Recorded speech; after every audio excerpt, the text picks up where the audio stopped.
Renungan Harian tanggal 29 Agustus 2025. Berani menyuarakan kebenaran, itulah persamaan antara kedua tokoh dalam bacaan hari ini, yaitu Yeremia dan Yohanes Pembaptis. Resiko dari menyuarakan kebenaran itu terkadang memang tidak mengenakan. Nabi Yeremia akhirnya ditangkap karena menubuatkan kehancuran Yehuda. Sedangkan Yohanes Pembaptis dipenjara dan akhirnya dibunuh karena berani menegur Herodes mengenai Herodias, istri Filipus, saudaranya. Sampai zaman sekarang pun, orang yang berani menyuarakan kebenaran juga termasuk langka. Orang lebih memilih diam karena takut atau enggan dengan resiko yang harus ditanggung.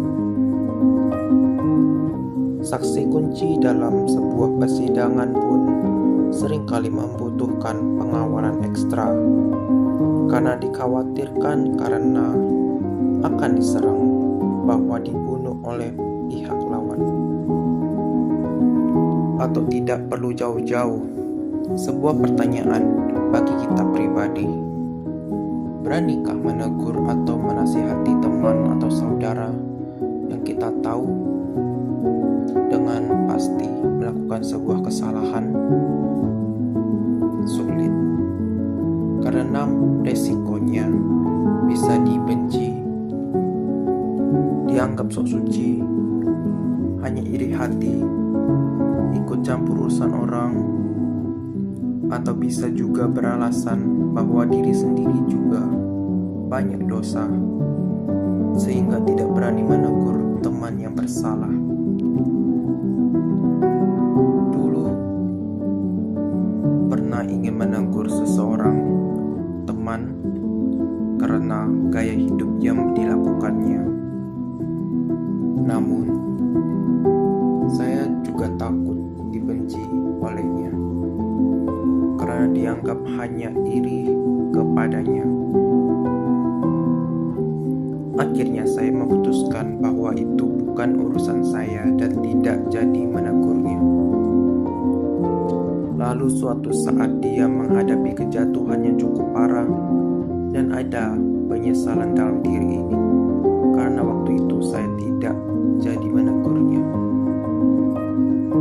Seandainya saat itu saya berani melakukannya, maka ada kemungkinan kejatuhan yang dialaminya tidak separah seperti sekarang. Sebagai murid-murid Yesus, kita dituntut untuk berani menyuarakan kebenaran, berani menegur tetapi bukan menghakimi, berani berbuat yang benar walaupun dibenci. Mari sama-sama belajar untuk berbuat yang benar dan berani pula membela yang benar. Tidak cuek dan mementingkan keselamatan dan kepentingan diri sendiri saja. Apakah aku berani melakukan hal yang benar? Bacaan Injil. Aku mau supaya sekarang juga Engkau berikan kepadaku kepala Yohanes Pembaptis. Inilah Injil suci menurut Markus. Sekali peristiwa, Herodeslah menyuruh orang menangkap Yohanes dan membelenggunya di dalam penjara. Berhubung dengan peristiwa Herodias, yakni bahwa Herodes telah memperistri Herodias, istri Filipus saudaranya. Yohanes pernah menegur Herodes, "Tidak halal engkau mengambil istri saudaramu." Karena kata-kata itu Herodias menaruh dendam pada Yohanes dan bermaksud membunuh dia. sebab Herodes segan terhadap Yohanes, karena ia tahu bahwa Yohanes adalah orang yang benar dan suci. Jadi ia melindunginya. Tetapi setiap kali mendengarkan Yohanes, hati Herodes selalu terombang-ambing. Namun ia merasa senang juga mendengarkan dia. Akhirnya tiba juga kesempatan yang baik bagi Herodias, yakni ketika Herodes pada hari ulang tahunnya mengadakan perjamuan untuk pembesar-pembesar, para perwira, dan orang-orang terkemuka di Galilea. Pada waktu itu putri Herodias tampil lalu menari, dan ia menyukakan hati Herodes dan tamu-tamunya.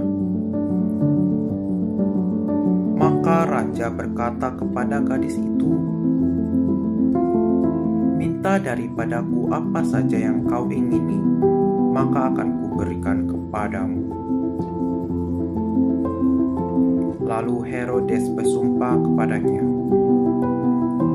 "Apa saja yang kau minta akan kuberikan kepadamu, sekalipun itu setengah dari kerajaanku."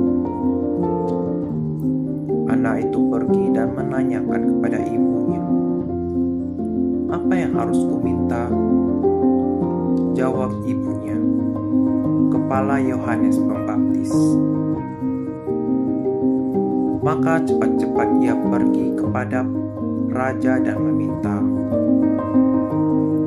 "Aku mau supaya sekarang juga engkau berikan kepadaku kepala Yohanes Pembaptis dalam sebuah talam." Maka sangat sedihlah hati raja. Tetapi karena sumpahnya dan karena tamu-tamunya, ia tidak mau menolaknya. Raja segera menyuruh seorang pengawal dengan perintah supaya mengambil kepala Yohanes.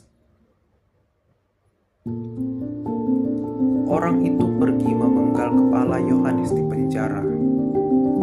Ia membawa kepala itu di sebuah talam dan memberikannya kepada Herodias, dan gadis itu memberikannya pula kepada ibunya. Ketika murid-murid Yohanes mendengar hal itu, mereka datang mengambil mayatnya, lalu membaringkannya dalam kubur. Demikianlah sabda Tuhan.